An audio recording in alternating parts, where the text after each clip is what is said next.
Hello, good day, BSE first years.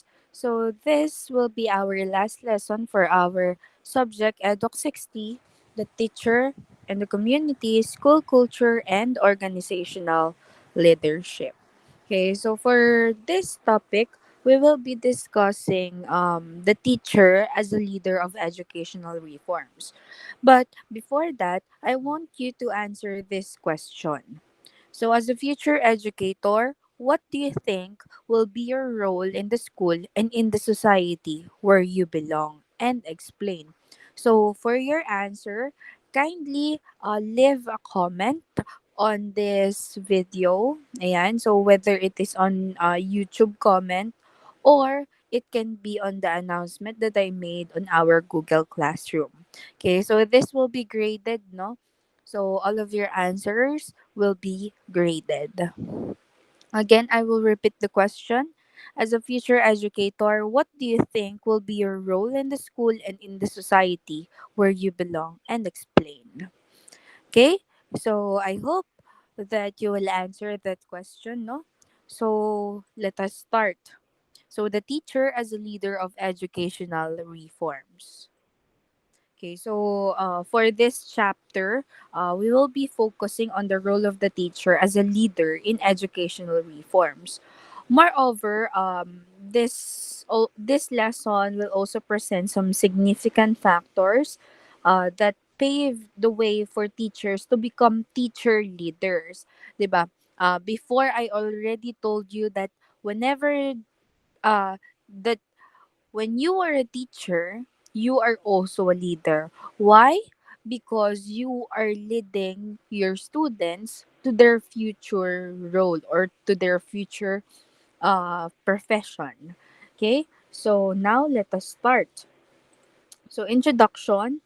So, the recent reforms in the Philippine educational system bring to the light the importance of the role of teachers in ensuring that initiatives to improve the teaching learning process are implemented efficiently and effectively. So, in order for these reforms to take place, it is necessary to have teachers who will support these initiatives. Thus, there is a need for teacher leaders. So now, what are the reasons why do we need to implement educational reforms in our country?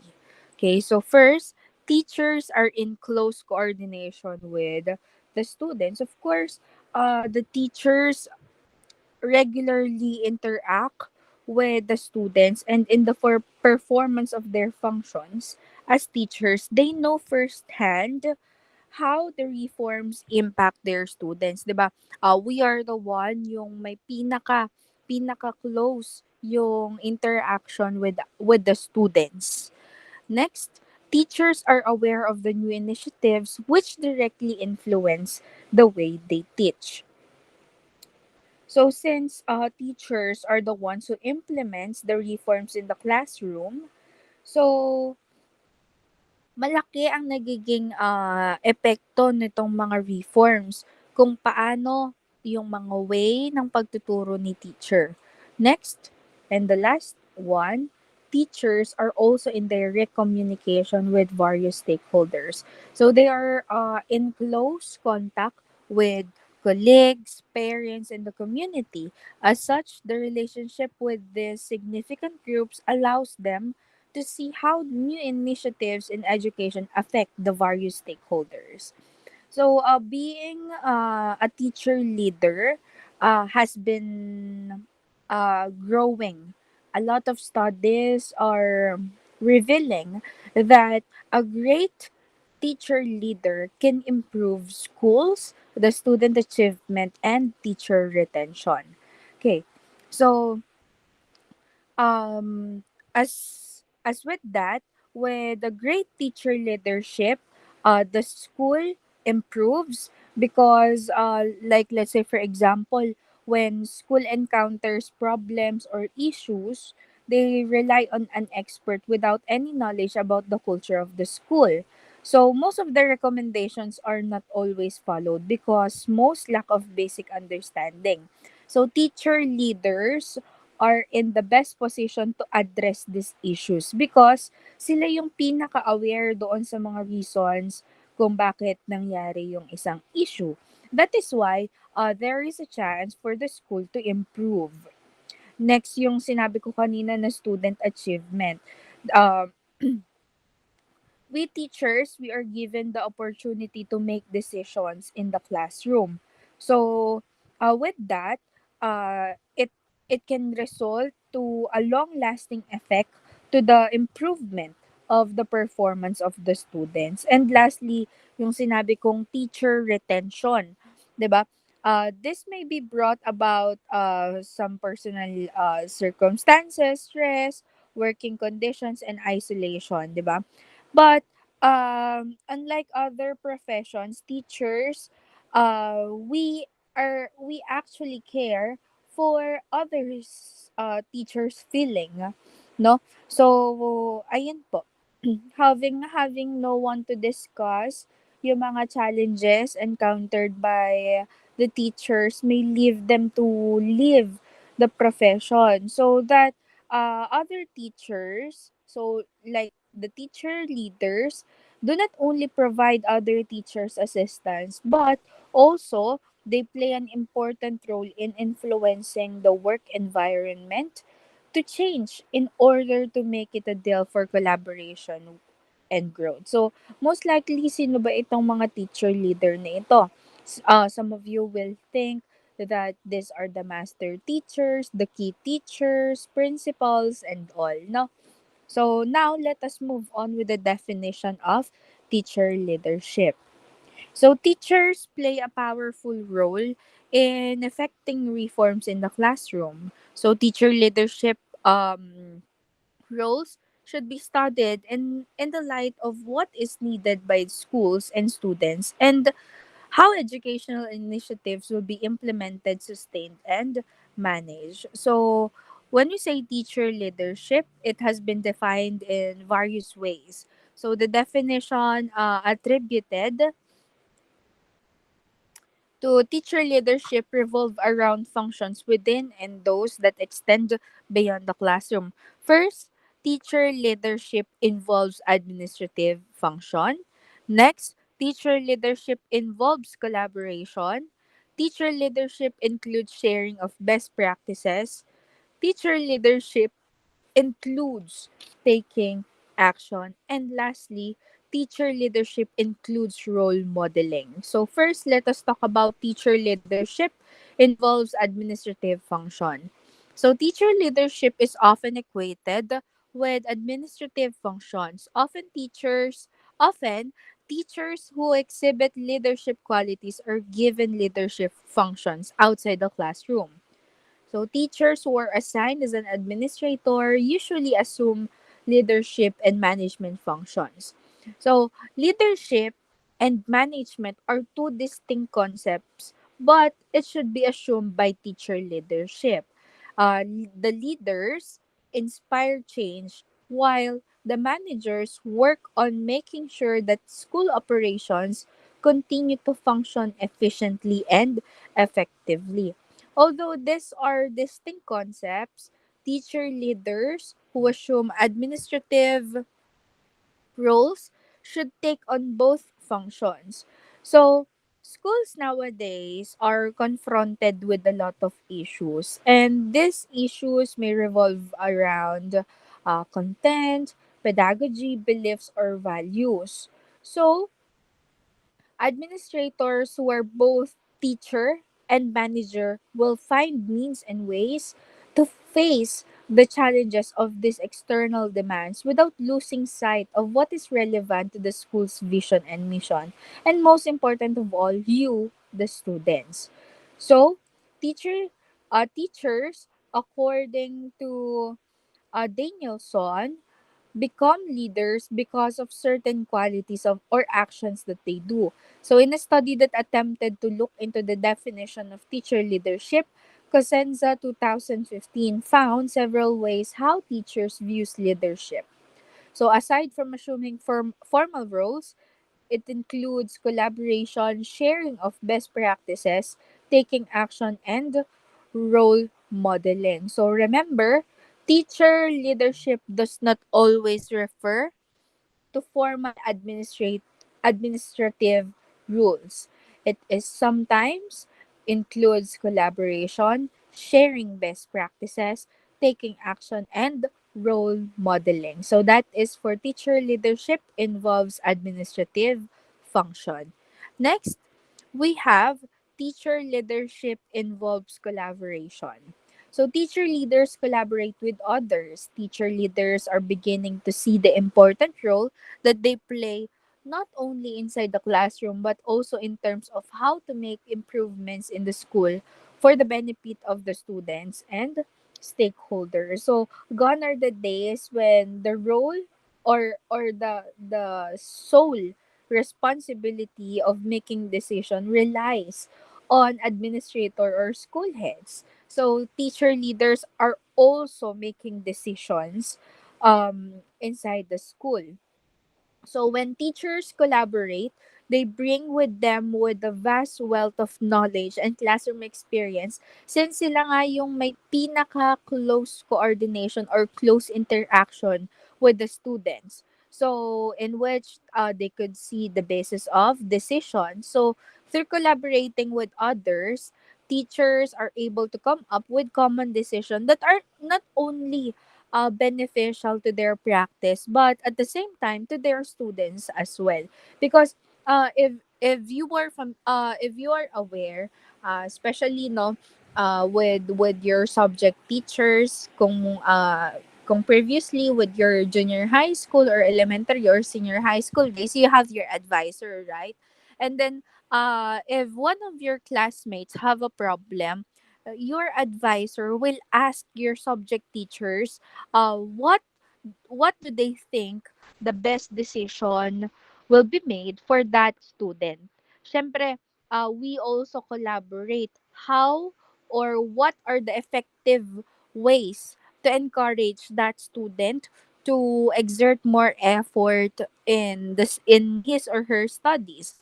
Ayan, so we are collaborating. If you are an advisor, you will collaborate to the subject teachers so that you can make a better decision because you are asking the subject teachers, 'di ba? Parang you are asking them ano yung performance ni students, kung okay lang ba siya with the subject and all. Okay? So that would be all for teacher leadership involves collaboration. Third one, teacher leadership includes sharing of best practices. So teacher leaders are those who are well experienced, respected, creative, innovative, knowledgeable, strong propensity for learning, committed, passionate, and committed to developing students. So most important of all, they share their knowledge, expertise, and experience to improve students' learning. And that is according to Lumpkin, Claxton, and Wilson on 2014. Sorry. So in essence, teachers are regarded as leaders if they share their knowledge, expertise, and skills with other teachers. And hoping that they are contributing to the professional development of others. 'Di ba? There are various ways para ma-share itong mga best practices na ito. So one way of doing this is by sharing the instructional materials, the lesson plan. It includes yung mga websites na ginamit, materials, ayan, lahat ng yon. Other way naman by sharing some classroom activities.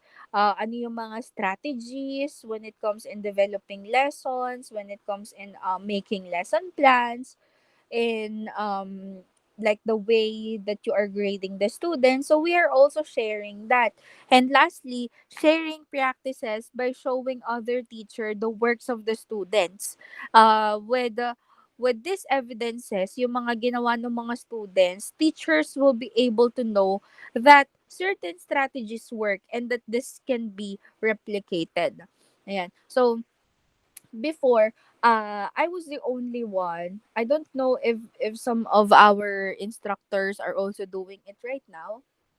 Ayan. Kasi I came up with an idea since we are in an online like flexible learning modality. Some will be given module or some are conducting synchronous classes. Pero ang pinaka parang naging ano kasi natin with flexible learning modality is with the use of modules. There are lots of teachers are producing modules for their students like me. I am producing modules for you, 'di ba? So, to train this third year and fourth year students, one of my subjects with them, I binigyan ko sila ng project to produce a module so that parang ayun yung magiging practice nila whenever they will be teachers someday, no?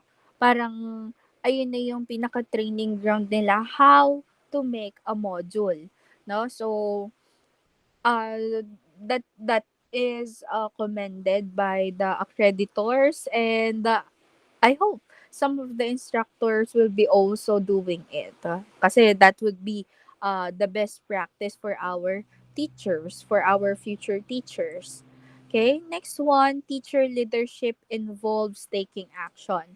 So teacher leaders recognize the fact that their own professional development depends on themselves. Teachers who take initiative in improving themselves are seen as leaders because they find ways on improving themselves to grow professionally.